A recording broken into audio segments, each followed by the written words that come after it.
Hello students, स्वागत है आप सभी का। आज हम लोग पढ़ने वाले हैं हिस्ट्री। तो हिस्ट्री को शुरू करने से पहले सबसे पहले हम लोग जान जाएंगे कि हिस्ट्री का सिलेबस क्या है। तो हिस्ट्री का सिलेबस जो है, अगर हम लोग जान जाएंगे तो वो सब्जेक्ट पढ़ना हमारे लिए आसान हो जाएगा। इसलिए सबसे पहले हम लोग बात करेंगे हिस्ट्री के सिलेबस की। तो जहाँ तक हिस्ट्री के सिलेबस की बात है, तो हम लोग 12th क्लास की जो हिस्ट्री है उसमें हम लोग पढ़ने वाले हैं इंडियन हिस्ट्री। ठीक है, इंडियन हिस्ट्री। इंडियन हिस्ट्री में आपको आ जाएगा प्राचीन, मध्यकालीन और आधुनिक भारत। इसमें हम लोग जो है पूरे इंडियन हिस्ट्री की चर्चा करने वाले हैं।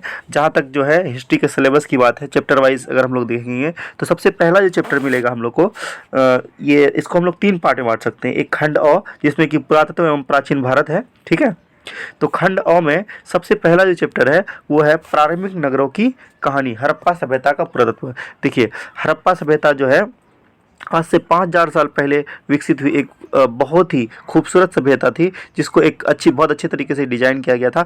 उन नगरों के बारे में पढ़ेंगे और उन नगरों का जो स्रोत क्या है। आज जो हम लोग उन नगर के बारे में जान पा रहे हैं, तो उसका स्रोत क्या है, सोर्स क्या है, उन चीज़ों के बारे में हम लोग पढ़ने वाले हैं। जहाँ तक बात करें दूसरे चैप्टर की, तो दूसरे चैप्टर में पढ़ने वाले हैं कि मौर्य काल तथा गुप्त काल का राजनीतिक इतिहास। राजनीतिक इतिहास मतलब ये हुआ कि भारत में एक बहुत बड़ा एम्पायर जो खड़ा हुआ, मौर्य से लेकर गुप्त काल तक, या उससे पहले मगध जो भारत का एक बहुत विशाल साम्राज्य था, उस साम्राज्य में किन किन वंशों ने, किन किन खानदानों ने शासन किया। ठीक है, उन चीज़ों के बारे में पढ़ेंगे, जिसमें कि हम लोग 2 जो है इम्पोर्टेंट देखते हैं, एक मौर्य और एक गुप्त काल। ठीक है, तो ये हमारा हो गया दूसरा चैप्टर। अगर हम लोग बात करें तीसरे चैप्टर की, तो तीसरे चैप्टर में हम लोग पढ़ेंगे कि महाभारत के संदर्भ में सामाजिक इतिहास, यानी जिस समय महाभारत का जो काल था उस समय क्या सामाजिक इतिहास क्या था, समाज में किस तरीके की व्यवस्थाएं थी, उन चीज़ों के बारे में हम लोग पढ़ने वाले हैं तीसरे चैप्टर में। तीसरे चैप्टर में किसके बारे में पढ़ने वाले हैं, महाभारत के बारे में। ठीक है, तो और जब हम लोग चैप्टर को पढ़ेंगे तो उसमें विस्तार से जान पाएंगे। अगर हम लोग चौथे चैप्टर की बात करें, तो चौथे चैप्टर में हम लोग पढ़ने वाले हैं कि जो प्राचीन भारतीय धर्म है उसका इतिहास। ठीक है, जिसको हम लोग जो है जिसमें सबसे इम्पोर्टेंट चीज़ हम लोग पढ़ने वाले हैं वैदिक सभ्यता, यानी वैदिक धर्म के बारे में पढ़ने वाले हैं। और उसके बाद जो है किस तरीके से भारत में बौद्ध धर्म आया और जैन धर्म आया, उन चीज़ों के बारे में हम लोग इस चैप्टर में पढ़ने वाले हैं, जो कि बहुत इंटरेस्टिंग होने वाला है हम लोग के लिए। अब अगर हम लोग बात करें, ये हो गया प्राचीन भारत। ठीक है, अगर हम लोग बात करें मध्यकालीन भारत की, तो मध्यकालीन भारत में सबसे पहला जो चैप्टर है वो है आईने अकबरी। सबसे पहला जो चैप्टर है वो क्या है, आईने अकबरी। देखिए, अकबर के दरबार में एक आदमी रहता था, अबुल फजल। ठीक है, तो उन्होंने एक अबुल फजल, ठीक है, तो उन्होंने क्या लिखा था, अकबरनामा। उन्होंने अकबरनामा लिखा था, और अकबरनामा का ही एक पार्ट है अकबरनामा का ही एक पार्ट है, क्या है, तो आईने अकबरी। और आईने अकबरी में सबसे ज़्यादा जो है फोकस किया गया जो है वो कृषि पर, यानी किस तरीके से, ठीक है, मुगल काल में कृषि की जाती थी, किस तरीके का कर लिया जाता था, किस तरीके से जो पूरा एग्रीकल्चर सिस्टम, खेती करने का क्या सिस्टम था, तो उन चीज़ों के बारे में हम लोग पढ़ने वाले हैं। कब के बारे में, मुगल काल के बारे में खास तौर पे। ठीक है, मुगल काल के बारे में इसमें हम लोग पढ़ने वाले हैं।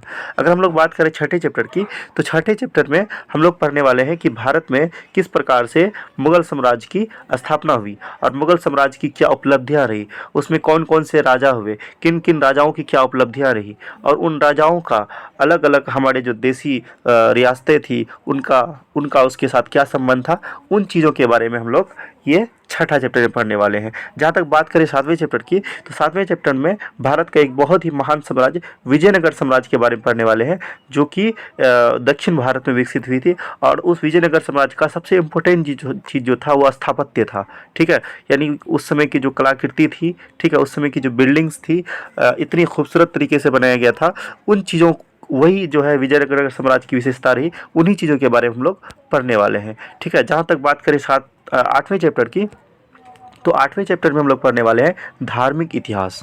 ठीक है, जिसमें कि भक्ति और सूफी परंपरा आता है। देखिए, जब भारत में अलग अलग धर्म में बहुत सारा कर्मकांड जुड़ा, तो भारत में एक नया धार्मिक आंदोलन छिड़ा, एक नया धार्मिक आंदोलन हुआ, जिसमें कि भक्ति और सूफी परंपरा जो है हुआ। भक्ति और सूफी परंपरा, यानी कि मुस्लिम में जो धार्मिक बदलाव के लिए या धार्मिक कुरीतियों के खिलाफ जो एक बहुत बड़ा आंदोलन हुआ, बहुत बड़ा परिवर्तन के लिए जो इन लोगों ने कोशिश की, वो हो गया सूफी परंपरा। वही हिंदू में अगर आप देखेंगे, हिंदू धर्म में है ना, सनातन धर्म में जो हुआ वो हो गया भक्ति परंपरा। तो इन चीज़ों के बारे में हम लोग पढ़ने वाले हैं 8वें चैप्टर में। जहाँ तक बात करें 9वें चैप्टर की, तो उसमें हम लोग बहुत ही इंपॉर्टेंट चीज़ पढ़ने वाले हैं कि हमारे भारत में बहुत सारे जो विदेशी यात्री आए, ठीक है, ख़ास तौर पे जो मेडिएवल में है ना, यानी मध्यकाल में जो विदेशी यात्री आए, ठीक है, उनका जो विवरण है, उन्होंने जो किताबें लिखी, उन किताबों के आधार पर हम लोग ये जान पाएंगे कि उस समय का भारत समाज कैसा था, यानी मध्यकालीन में भारत का समाज कैसा था, भारत में किस तरीके का शासन व्यवस्था था, भारत में किस तरीके का सामाजिक व्यवस्था था, भारत में किस प्रकार का आर्थिक व्यवस्था था, भारत में किस प्रकार का धार्मिक व्यवस्था था। इन चीज़ों के बारे में हम लोग पढ़ने वाले हैं, ठीक है,